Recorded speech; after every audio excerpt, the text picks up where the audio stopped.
Yo, what is good, YouTube? Welcome back to another JC2K video. In today's video, we're going to be doing taking a look, I should say, at all of these brand new Rush 5 cards coming out today here in NBA 2K24 MyTEAM.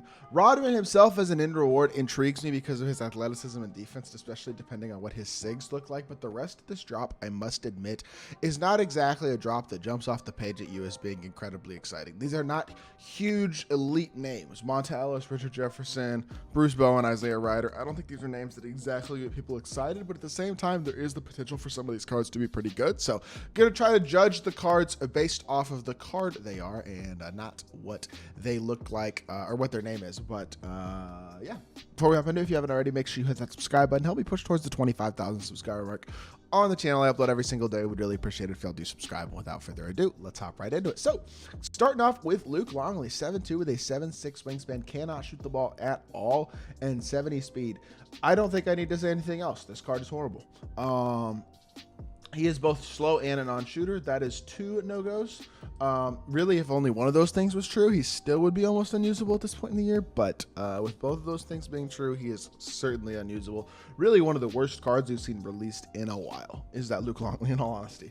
He is a bad card and one of the worst cards we've seen recently. So yeah, keep that in mind. Would not recommend using that card at all, though.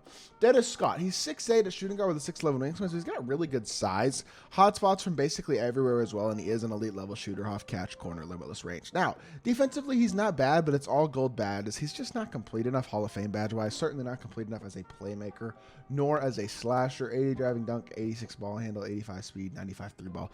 Defensively, pretty good. I mean, he's an incredible shooter, but outside of that, I don't think he does much at all. SIGs aren't particularly good, doesn't have good enough badges. This card just is not good enough at this point in the year to be all that good. I have no idea what his release looks like. I'm sure he'll be a great shooter, but outside of that, he's not doing anything. Now, Isaiah Ryder, 6'5", 6'8" wingspan at shooting guard. That's a little small. He's really athletic. 98 driving dunk, great finishing badges include bulldozer, fast twitch, posterizer, precision dunker. 95 speed, 88 three ball. Does actually have pretty good shooting badges, and 89 three ball. I'm sorry, pretty solid shooting badges. Hoff catch, corner, and deadeye, gold agent 3, blinders, limitless screen machine, that type of stuff. Hoff blow by and speed booster as well, a bunch of good gold badges. Defensively, a bunch of good gold badges, but nothing on Hall of Fame, nothing too special, especially only 6'5". He's going to struggle, I think, a little defensively. Animation wise, it's just not that great this year, at this point in the year. PG escape, not that good. Normal dribble style, not very good. Bronze release on normal, meh. Pro 3 fade, not very good. I mean, in general, his animations are just really, really mid.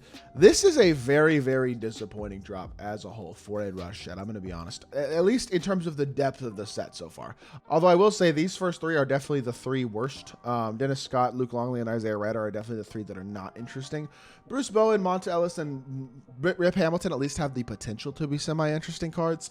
Starting with Bruce Bowen, who might actually be the best non-Rodman card in today's drop because he is a pure 3-and-D and an elite level 1 at that. So, what this card gives you is 32 gold badges, 13 Hoffs, Hoff catch, corner, and limitless range, as well as elite level defense. Hoff 94 feet challenger, anchor, clamps, glove, interceptor, pick dodger, post lockdown, right stick ripper, gold immovable enforcer as well. You can add brick wall. He has everything you need defensively to be an absolutely phenomenal top tier defender. Are the SIGs great? Is the slashing elite? No. Could use some playmaking badges? Sure. Things like handles for days certainly would help, as well as maybe hyperdrive, posterizer, fast twitch, all that type of stuff. He could use some dunking badges, and he could use some playmaking badges. Only has, what, an 85 driving dunk, which actually is not that bad, but it's not great. 90 speed, 86 ball handle. But defensively, 95 interior, and then 97 or 98 on every other stat. 96 three ball as well. A release that even on normal is very smooth. Pro dribble style at least gives him like one dribble move you can do that's pretty good with his with the push cross, but outside of that, there's really not much he can do movement wise at all. So I'm not gonna exactly get my hopes up for this Bruce Bowen to be a shot creator at all. So if you need shot creation at your 2, he's definitely not the guy. But if you have a shot creating point guard, a shot creating small forward, and you need an elite level catch and shoot and defensive shooting guard, this Bruce Bowen is your guy. Elite defender for a very, very reasonable grind. I'm sure his agendas are not that hard. So my guess is Bruce Bowen will actually be a card you'll probably see a decent bit of in certain things. If his salary cap price drops, I could see you see on this card and salary cap a lot as well. And I think occasionally you'll run into this lineup in people's lineups as well. I think he'll run into lineups with this Bruce Bowen card because he actually is so solid as a defender and as a three-point shooter that I actually think he has the potential to be a really, really good card. So very, very intriguing option as a diamond, at least compared to all the other cards that we've looked at so far. Now, Mont Ellis, he is only 6'3" with a 6'2" wingspan, so he's really, really small, obviously. But he does do some things really well. He's super fast, great shooter, really good athlete as well, 95 driving dunk, and defensively, I mean, he's got awesome stats. That's not really a surprise. Most short point guards at this point in the year have amazing stats, and he's not a great defender. Only Hall of Fame defensive badge is clamps. Does have great playmaking badges, Agent 3 and Limitless Range, pretty good shooting badges, or finishing badges, including off posterizer and precision dunker as well, which is really nice.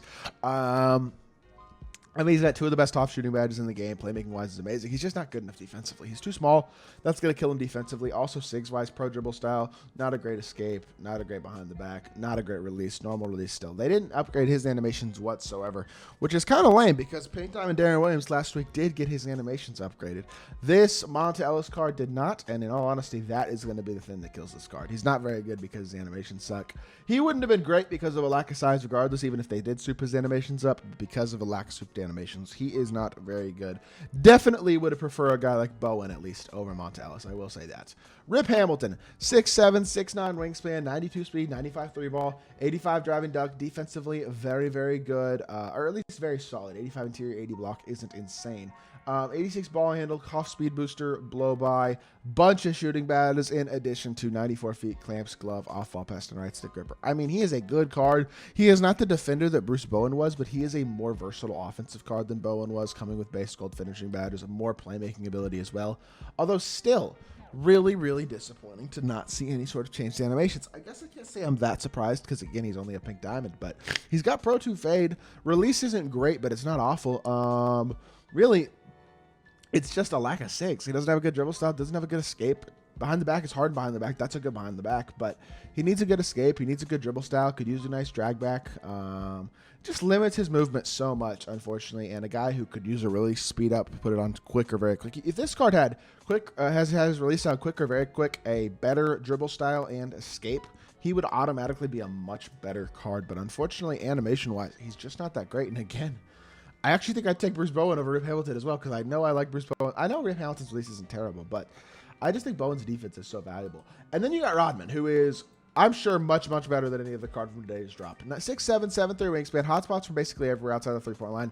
Now, he's only got an 88 three ball and basically the same shooting badges as his Diamond Evo card did, which does not surprise me, but he is a good enough shooter with all the key badges to be really, really good. Now, finishing-wise, Bulldozer, Posterizer, Precision Dunker on Hall of Fame, very, very good there. Half speed booster and blow by, as well as all the other gold playmaking badges, and then every single defensive badge in the game is on Hall of Fame. I believe he is the first card this year for that to be the case, where he has every single defensive badge in the game on Hoff. This card is going to be an absolutely next level elite lockdown defender, and that provides phenomenal value. 6'7" may feel a little small, but it's really not, especially with a 7'3" wingspan at this point in the year, shooting at small forward. There is no reason whatsoever that he cannot guard literally every single small forward in the game at an absolutely elite level. And offensively, people are going to sleep on how good he is because he is big, really strong, super athletic, super fast, and a great, great dunker. Not to mention still being a capable enough threat from the outside. Now, his release is the same base, but it is on very, very quick. It is on very quick, and honestly, I don't actually totally mind that. I think that makes him pretty good.